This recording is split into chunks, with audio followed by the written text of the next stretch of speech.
Welcome back. The US presidential election is still almost 5 months away, but as usual, the key players are already locked in, and the campaign for the White House has already gathered a whole lot of steam, and that's only going to increase in the months ahead. So starting from today, we're going to present a regular segment on US politics here, at this time on Lunchtime Agenda on a Friday. And to start things off, I'm joined today by Day Levine. She's the chair of the Democrats Abroad Australia organisation. And to balance things up, Tom Switzer from the US Studies Centre. They both joined me from Sydney. Thanks very much for your company this afternoon. Good afternoon. Hey. Well, this week, President Obama stepped out of domestic politics for a few days to attend the G20 Summit in Mexico. Now, that summit, as we know, was largely overshadowed by the crisis in the Eurozone. But of course, what happens in the global economy has significant political implications back in the United States. Day Levine, how significant will the crisis in Europe be for Obama's re-election chances? Well, whether or not Eurozone is able to stabilize is really important to what happens on Wall Street, and that's one of the key factors in Obama's re-election, whether or not those numbers will stabilize and whether or not he'll be able to maintain some strength in the economy. But I think at the moment, at least, more Americans were probably paying attention, Australians too for that matter, to what's going on with the Euro 2012 soccer than with the G20. So I don't know that his remarks made so much of an impact. He did keep them focused on what's going on domestically. So I think that they reflected the political reality, which is that Americans are more focused domestically than they are in what's going on internationally. Tom Switzer, Barack Obama has been lumped with a lot of the criticism that has come as a result, at least in large part, by the world economy woes. Is that fair? Oh, to some extent, but I think what the G20 highlighted was the very real limits imposed on America's ability to make any kind of meaningful change in Europe. I mean, this goes back to 2009 when President Obama and his Treasury Secretary Tim Geithner urged Angela Merkel and the Germans to do everything they could to print more money, to spend more, to write bigger cheques and spend more money, and to ease monetary policy, and Merkel rejected the Americans, and for good reason. Germany is now the envy of Europe, and Merkel is probably the most respected leader in Europe. And she's accountable to her voters, and they are very concerned that they're throwing good money after bad. I think in many respects, Berlin, not Brussels, is the capital of Germany, capital of the European Union in many respects. And I think the Americans have just been caught out, and Merkel will not go out of her way to help out the Americans just to help President Obama in an election campaign. Barack Obama didn't go on to the Rio Earth Summit. He sent Hillary Clinton. Day Levine, why is that? Well, first off, sending the Secretary of State is a clear indication of America's commitment to the issues that are being discussed at Rio this year. He has to get back. There are already election events, particularly fundraising events, that he has had scheduled and that he needs to attend to. Romney is having a bus tour around 6 states in America, and the president can't really continue to travel overseas when what's going on is domestic. And back home in the United States, unemployment is always going to be a crucial factor. That figure of unemployment in this political battle for the White House. Tom Switzer, we saw some figures released overnight. Really over the last 6 months or so, we've seen the unemployment rate come down somewhat, but it seems to have levelled out again. Yeah, that's right. The unemployment rate is still stubbornly high at 8.2%. You've got the home mortgage crisis still, Himalayan mountains of debt. Business and consumer confidence is shot. And last night, the Dow Jones tanked 250 points, which is the biggest one-day fall this year. So, look, there are a lot of nervous Americans, and I think that's one of the main reasons why President Obama didn't attend Rio. The climate has changed. The political climate has changed on the question of global warming. Obama knows this. That's why he won't dare try to legislate any kind of price on carbon. And it's also why he's not going to put any more pressure on some kind of international agreement to reach a binding reduction in greenhouse gas emissions. So, look, this election will be front and centre, all about about the economy.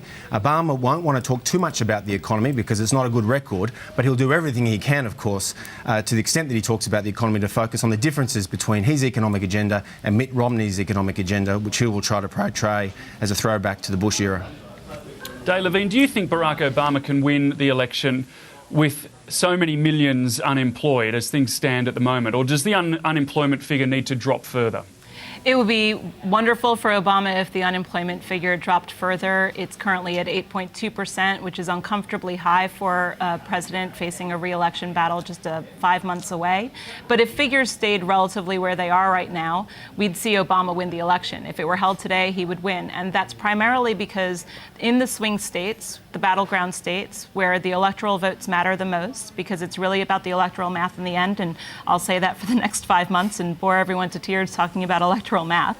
But in those swing states, those swing voters are not going for Romney right now. And he hasn't done anything to promote a vision of why he should have their vote.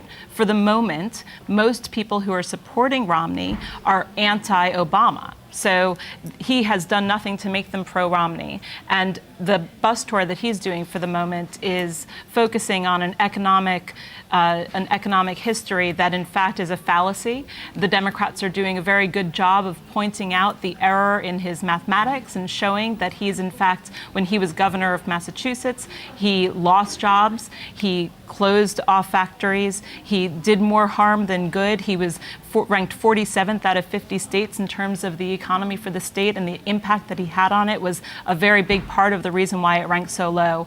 So I think that if it were held today, Obama would win. But there are different numbers that are going to be at play in 5 months, so we'll see.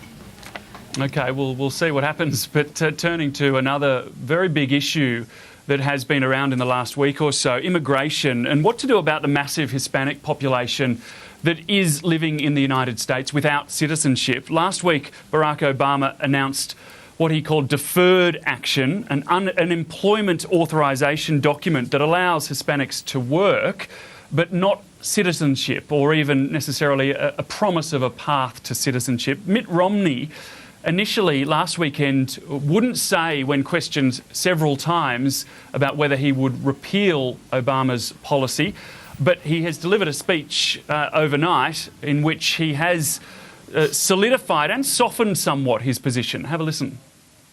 Would you repeal this order if you became president?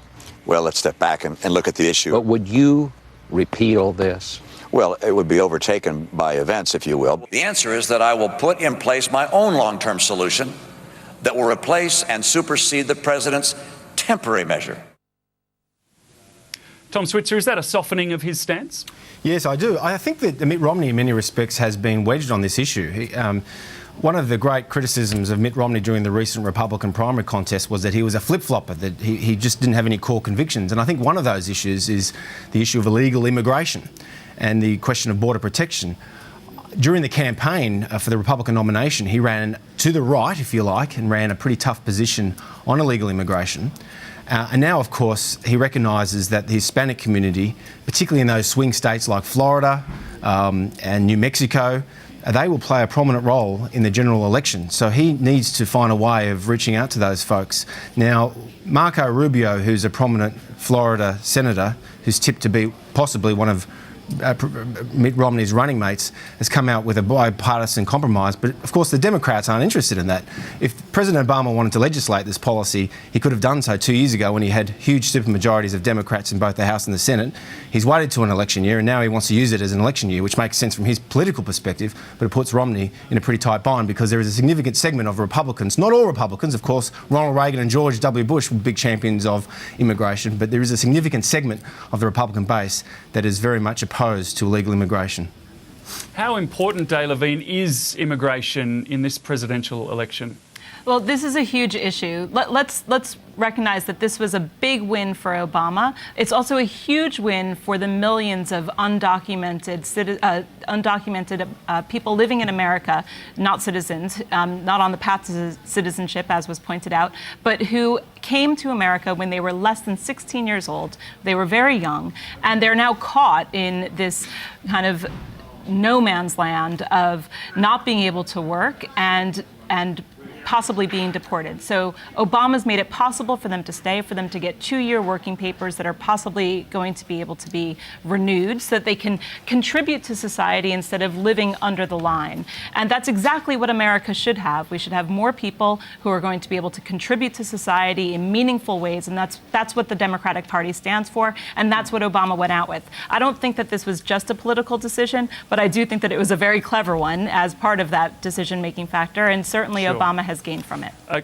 Okay, Dave Levine, Tom Switzer, we do thank you very much and look forward to your insight in the months ahead in the lead up to the presidential election in the United States. And